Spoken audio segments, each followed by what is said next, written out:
এবছরের দুর্গাপুজোয় মুর্শিদাবাদ জেলার ফারাক্কা ব্লকের শ্রেষ্ঠত্বের মুকুট ছিনিয়ে নিল শ্রীভূমি স্পোর্টিং ক্লাব। তাদের অভিনব থিম, যা কিনা নোংরা আবর্জনাকে কিভাবে শিল্পের মাধ্যমে পরিবেশের সৌন্দর্যে রূপান্তরিত করা যায় তা দেখিয়েছে। এই থিম সকল দর্শক এবং বিচারকদের মন কেড়ে নিয়েছে। আবর্জনায় রূপকথা প্রতি বছরই ব্যতিক্রমী চিন্তাধারা নিয়ে হাজির হয় ফারাক্কার ক্লাবগুলো, কিন্তু এবার শ্রীভূমি স্পোর্টিং ক্লাবের ভাবনা ছিল একেবারে ভিন্ন। ব্যবহৃত প্লাস্টিক, বাতিল জিনিসপত্র এবং দৈনন্দিন জীবনের নানা আবর্জনাকে পুনর্ব্যবহার করে তারা এমন এক দৃষ্টিনন্দন মণ্ডপ এবং প্রতিমা তৈরি করেছে, যা একাধারে সৃজনশীল এবং পরিবেশ বান্ধবতার বার্তা দিয়েছে। এই থিম শুধু বিনোদন নয়, সচেতনতাও বাড়িয়েছে। মণ্ডপে আসা হাজার হাজার দর্শক এই ভাবনাকে সাধুবাদ জানিয়েছেন। প্রিয়জন পরিবারের সংবর্ধনা পুজো মণ্ডপের এমন ব্যতিক্রমী থিমে মুগ্ধ হয়েছেন স্থানীয় নেতৃত্ব। প্রিয়জন পরিবারের পক্ষ থেকে বেওয়া 2 অঞ্চলের অঞ্চল সভাপতি বরুণ ঘোষ নিজে মণ্ডপ পরিদর্শন করেন এবং ক্লাবের এই পরিবেশ সচেতন উদ্যোগে খুশি হয়ে পুরস্কার হিসেবে 5,000 টাকা ক্লাবের কর্মকর্তাদের হাতে তুলে দেন। তাদের এই সম্মাননা ক্লাবের সদস্যদের আরও উৎসাহিত করবে বলে ক্লাব কর্মকর্তারা জানিয়েছেন। অন্য যারা নজর কাড়লেও ব্লকের অন্যান্য ক্লাবগুলো তাদের নিজেদের মতো করে চমক দেখিয়েছে।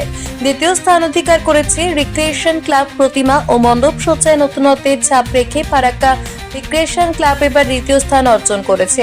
তাদের চিন্তাধারা এবং শৈলিক উপস্থাপনাও ছিল প্রশংসার দাবিদার।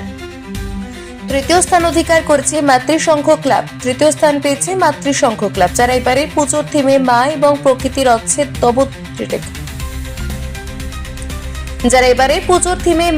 প্রকৃতির অচ্ছেদ্য সম্পর্ককে তুলে ধরেছে। মা ছাড়া সবই অচল, এই ভাবনাকে কেন্দ্র করে তাদের মণ্ডপ এবং প্রতিমা পরিবেশের সঙ্গে মায়ের মমতা ও শক্তির এক অপূর্ব মেলবন্ধন ঘটিয়েছে, যা সকল দর্শককে মুগ্ধ করেছে।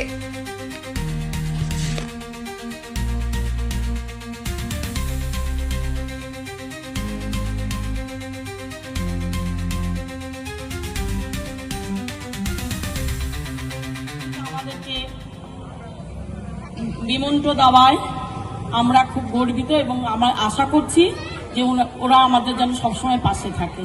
প্রিয়জন পরিবারকে অসংখ্য ধন্যবাদ। কিন্তু ওনাদের সহযোগিতাই কিন্তু আমাদের পুজোটা একমাত্র বড় হতে পারবে। কিন্তু আমরা ওনাদেরকে সবসময় পাশে রাখতে চাই। ওনারা যেন আমাদের পাশে থাকে, আমাদের কোনো কিছু সুবিধা অসুবিধা ওনাদের কাছেই আমরা বলবো। কারণ আমরা তো মেয়ে মহিলা, আমরা কোথায় যাব? ওনারা যদি আমাদের ছেলের মতো, ওনারা যদি আমাদের পাশে না দাঁড়ায়, তাহলে তো আমাদের পুজোটা তাহলে আস্তে আস্তে আস্তে পুরোটা নির্জীব হয়ে যাবে। ওই জন্য বলছি, খুব ভালো লাগলো আপনারা যে আমাদেরকে একটু উৎসাহ করলেন, আরও উৎসাহটা বেড়ে গেল। এইভাবে আপনাদের কাছে আমার একটাই কামনা, আমি এখানে থাকি না, এখন কলকাতায় থাকি, কিন্তু আমি যেন শুনি যেন যাক পুজোটা দিন দিন আরও যেন উন্নত হচ্ছে। ঠিক আছে, ধন্যবাদ আপনাদেরকে।